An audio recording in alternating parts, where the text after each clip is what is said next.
aqui no município de Presidente Epitácio, pertinho do Rio Paraná, para fazer uma pergunta a você. Já ouviu falar em prospecção arqueológica?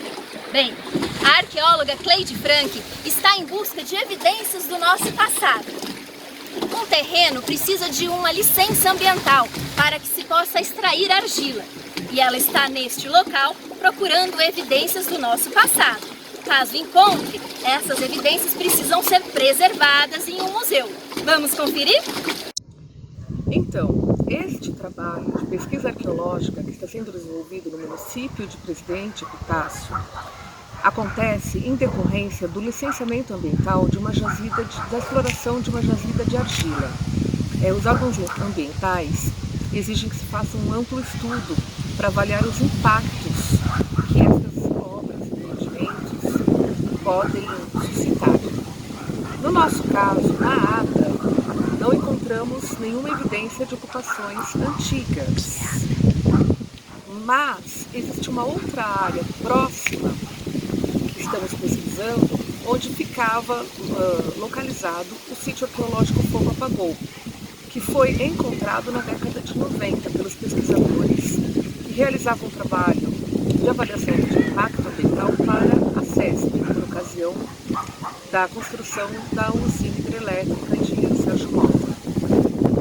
Bom, nesta outra área, então, que não é a área da jazida de minério, de argila, nós estamos avaliando quanto teria sobrado do sítio Fogo Apagou, um sítio grito-cerâmico a céu aberto, ou seja, deveria existir ali pedras, ferramentas feitas de pedra lascada ou polida e vasilhas, potes feitos de argila pelos Guarani, que ocupavam a região desde mais de 1500 anos atrás e que ainda estavam aqui na região quando os portugueses chegaram ao Brasil e avançaram para essa região, ocupando essa região. É importante, então, mostrar, falar dessa pesquisa para as pessoas ficarem sabendo o que acontecia aqui antes da nossa sociedade se formar.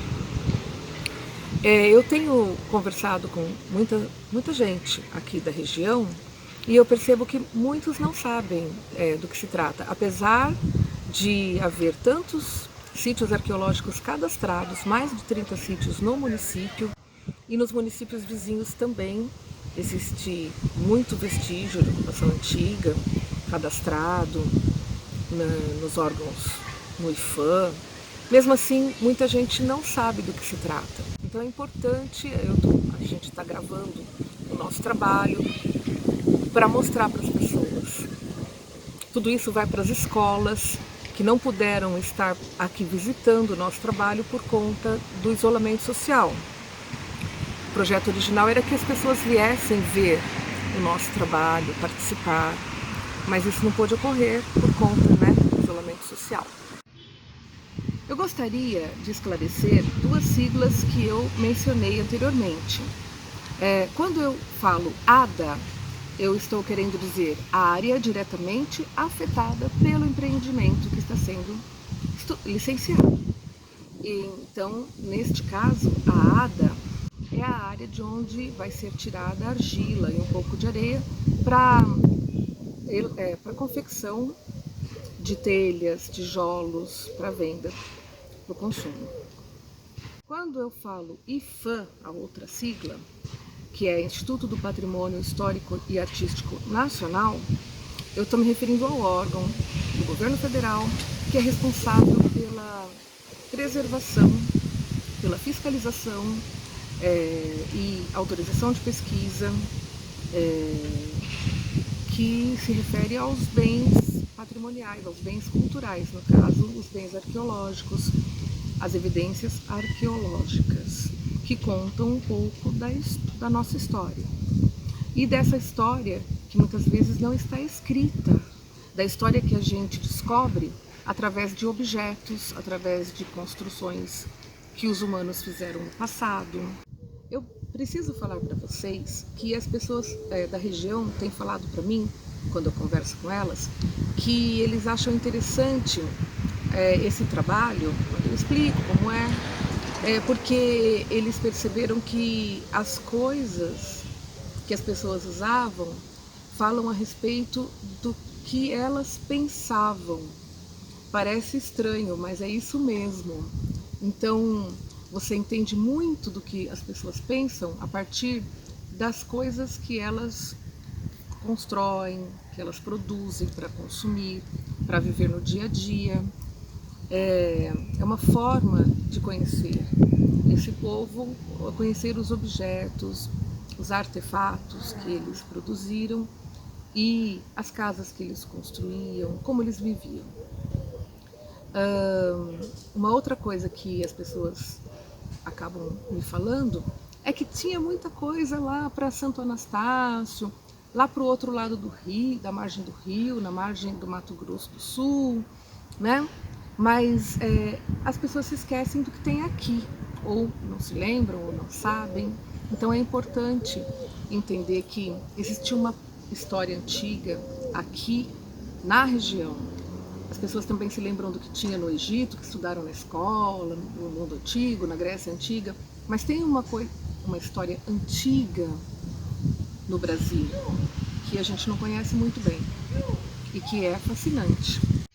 Para entendermos como a população antiga vivia nessa área, ou as populações, porque poderiam existir, além dos Guarani, que eram horticultores, plantavam mandioca e armazenavam sua própria comida, pescavam, faziam farinha de peixe, né?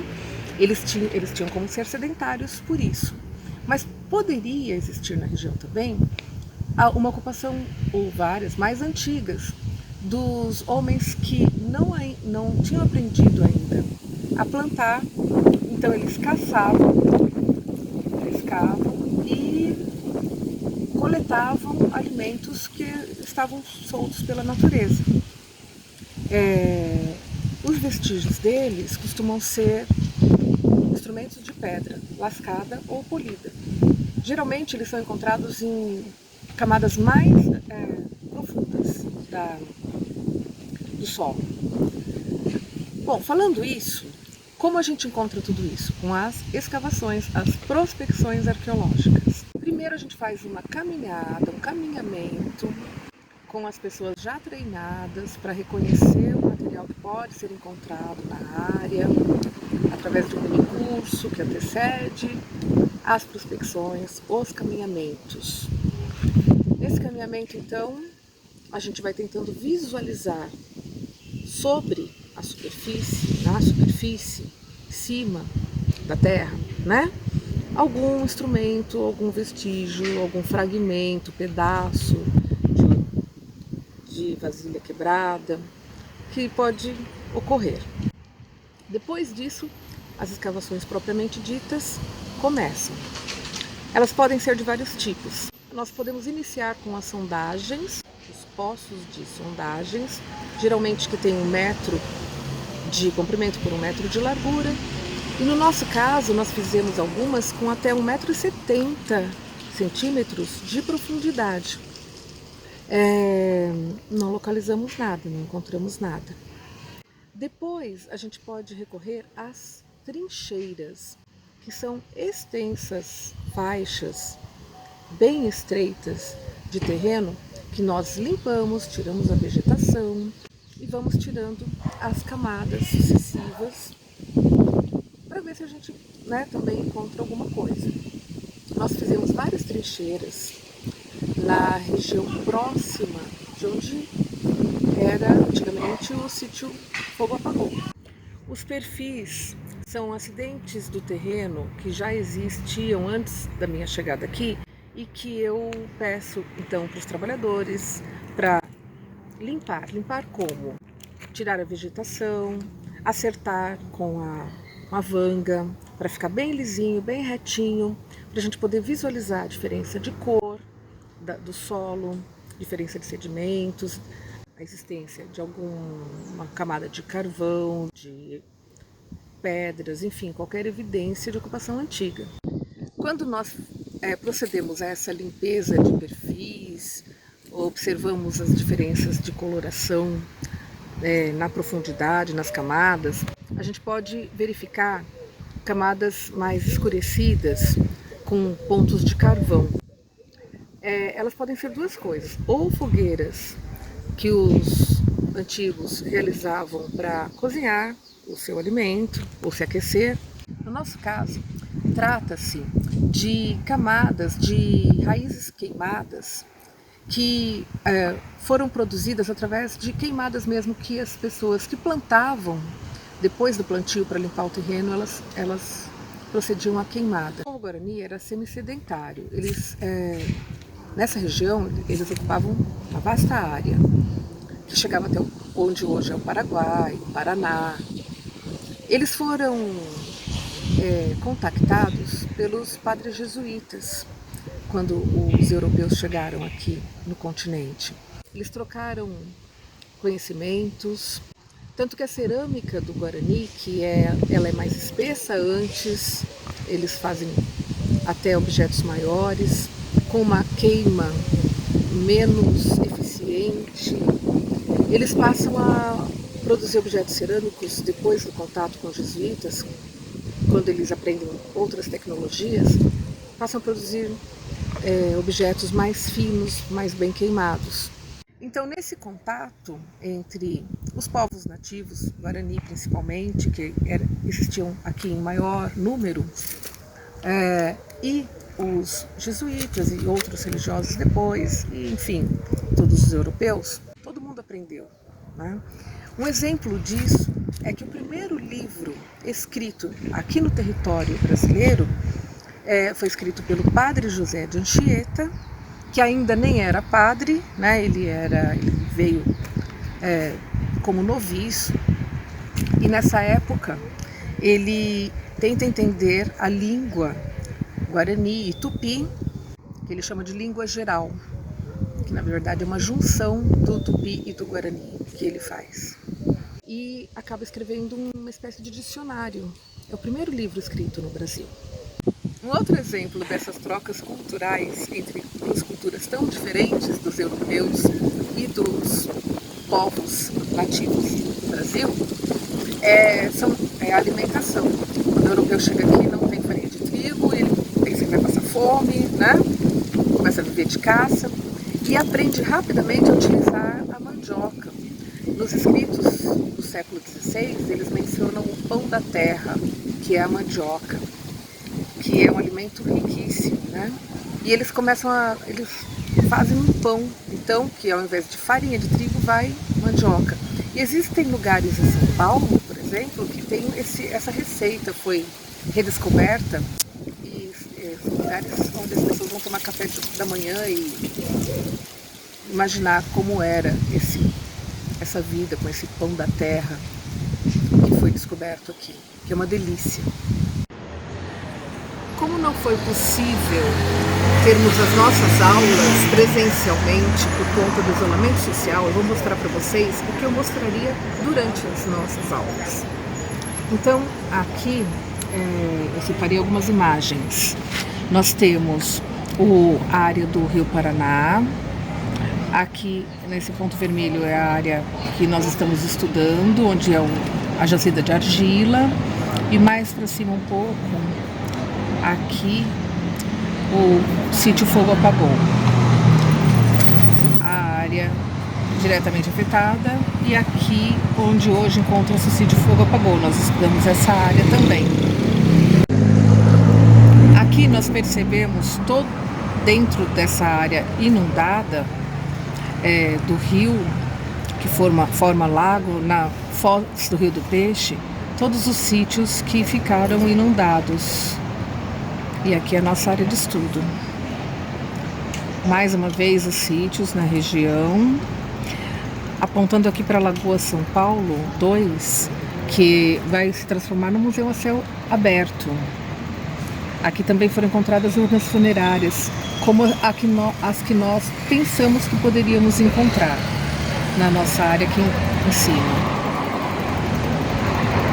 Esse é o tipo de urna, então, encontrado na Lagoa São Paulo 2 e que a gente esperava poder encontrar também no nosso estudo.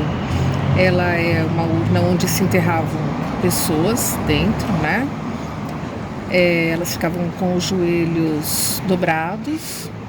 E aqui a gente percebe a pintura da urna funerária, as pinturas, a decoração. Aqui um outro tipo de decoração, que é escovada embaixo e aqui corrugada, que eles apertavam os dedos para fazer esses sulcos. Também cerâmica, também do sítio Lagoa São Paulo 2. Aqui um outro arqueólogo, Jean Ítalo, um artigo publicado por ele mostra a escavação dessa urna no sítio Mandaguari, em Presidente Prudente. Ele está aqui retirando a urna, vocês viram? Uma urna funerária bem grande, de cerâmica. Aqui a urna funerária com detalhes, ela está rachada, ela é pintada, ela é branca com pintura em vermelho. Aqui nós temos um machado feito de pedra polida, também encontrado no sítio arqueológico Mandaguari. Então essas coisas nós poderíamos encontrar aqui também. São culturas, são povos parecidos, parentes. Aqui nós percebemos o detalhe dos ossos humanos encontrados dentro da urna funerária de cerâmica. A gente percebe também as paredes da urna bem grossas e bem espessas, não tão bem queimadas. E aqui, por exemplo, tem um osso longo humano, outro osso longo. Desse outro lado, uma vasilha cerâmica, também encontrada no sítio Mandaguari. Ela tem uma decoração feita com os dedos aqui. Ela fica num relevo. Para finalizar, eu gostaria de dizer que vocês têm aqui o meu e-mail e o perfil Instagram, onde eu vou colocar mais informações a respeito dessa pesquisa, e vocês podem entrar em contato comigo e com a minha equipe para obter mais informações, se interessar para vocês, certo? Obrigada, até mais.